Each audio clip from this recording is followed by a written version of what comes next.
Karanganyar. It means Lul Advokat Karanganyar. I think a blunder and the Justin get in with the long shot, but there's no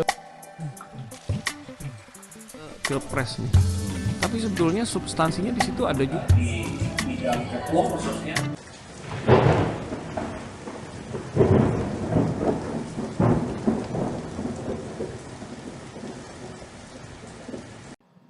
Halo Sobat di Balik Kalimantan semua, kembali lagi bersama saya. Hari ini kita masih dengan kisah-kisah misteri. Dan yang sekarang ini misterinya kemungkinan besar terjadi di mana saja, baik di Kalimantan maupun di luar Kalimantan. Coba kita lihat beritanya ya. Nah, di sini soreang.suara.com. Seram, kisah horor ketindihan penunggu kosan yang mengganggu setiap malam. Ya, mungkin ini bukan hanya di kosan yang pernah kita rasakan ketika tiap malam itu kita merasa selalu ketindihan tuh guys. Nah, katanya ini merupakan kisah seram juga. Baik, kita langsung saja. Suarasoreang.id. Kisah horor di kosan atau di kontrakan selalu menjadi cerita mistis yang menarik untuk disimak. Pastinya ada saja kosan atau rumah kontrakan yang menyeramkan untuk dihuni, yang memberi pengalaman mistis bagi si penghuni.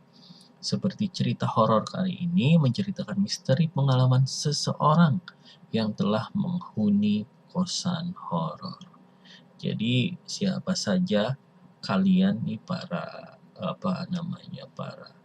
netizen, silahkan tuliskan komentarnya bagaimana pengalaman mistis kalian. Jadi di sini pada akhir tahun 2017 Lia mendapatkan pekerjaan sebagai pegawai kantoran, tapi jarak tempat kerjanya terbilang lumayan jauh. 1 jam perjalanan dari rumah. Dikarenakan jarak perjalanan yang jauh dari rumah Lia pun memutuskan untuk ngekos saja, pulang setiap sore di hari Sabtu, kembali ke tempat kerja Senin pagi.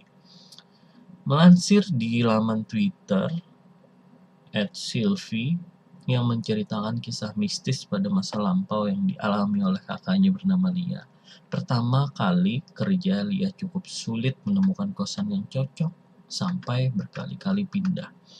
Lalu ia pun cocok tinggal di kosan temannya yang bernama Sia. Berselang 2 tahun, Lia memutuskan untuk kembali pindah ke kosan yang paling dekat dengan kantornya, yaitu di awal tahun 2020 tuh. Sebagai pegawai kantoran yang berangkat pagi pulang sore, tak jarang juga Lia harus lembur dan pulang malam. Hal itu membuat Lia tak punya waktu untuk membersihkan kosannya. Hingga pada suatu malam ia pun punya waktu luang, jadi ia memutuskan untuk membereskan kosan. Sementara pindah ke kosan baru, dari dulu memang sih banyak kotoran-kotoran di dinding yang sudah tertinggal, seperti contohnya sarang laba-laba. Terlebih lagi di setiap sudut kosannya malam itu Lia pun membersihkan semua sarang laba-laba dengan sapu hingga bersih. Lia tidak punya firasat buruk. Setelah selesai membersihkan semuanya, Lia bergegas untuk tidur. Lia sudah menghayalkan berlayar dalam mimpi indahnya.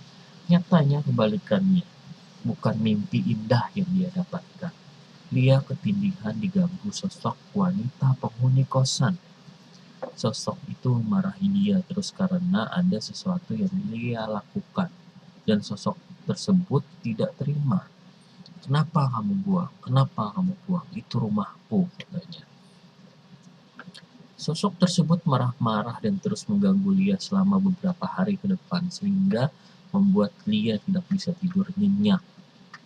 Sabtu sore pun tiba. Lia pun pulang ke rumahnya. Lia menceritakan segala yang dialaminya.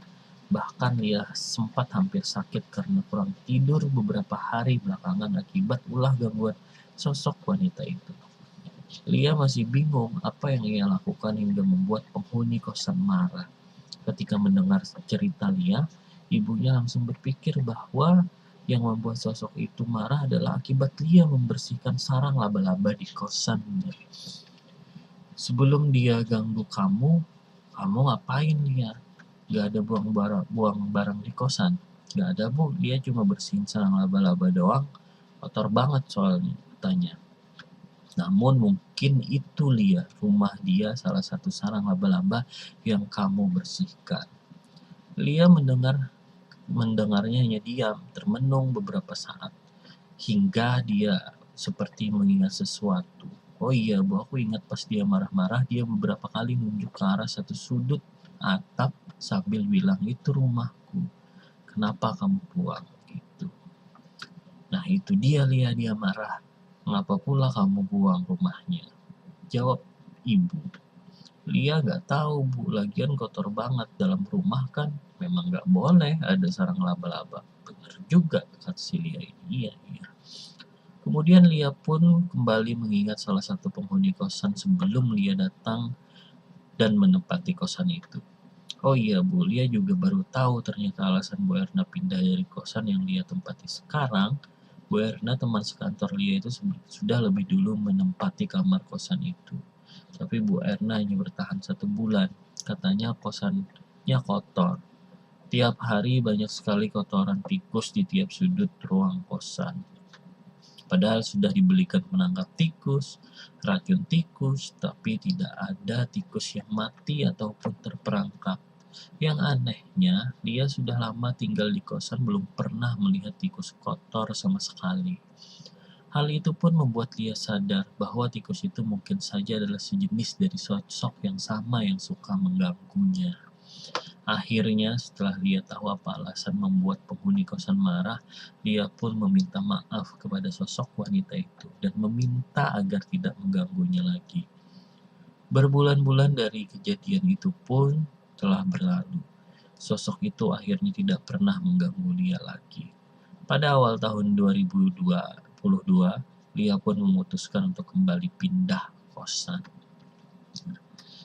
Jadi ya memang begitu ya guys ya, ketika kita menempati tempat yang baru, baik itu rumah kontrakan, kos-kosan, alangkah lebih baiknya dulu itu kita doakan dulu, kita eh, selamatin lah kata orang Banjar, membaca doa-doa selamat tuh, atau membaca ayat-ayat suci Al-Quran sehingga rumah tersebut bersih dari gangguan-gangguan gaib ya guys ya.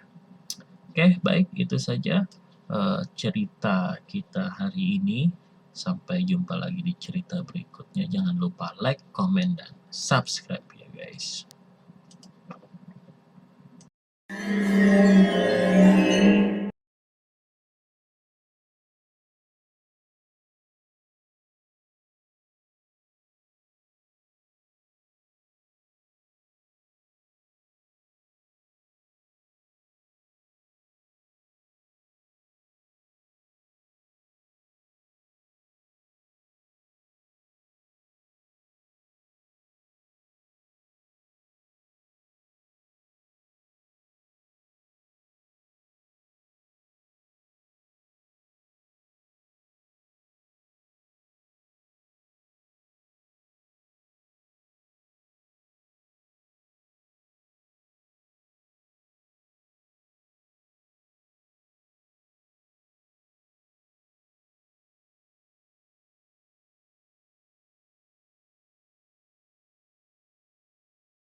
Oke,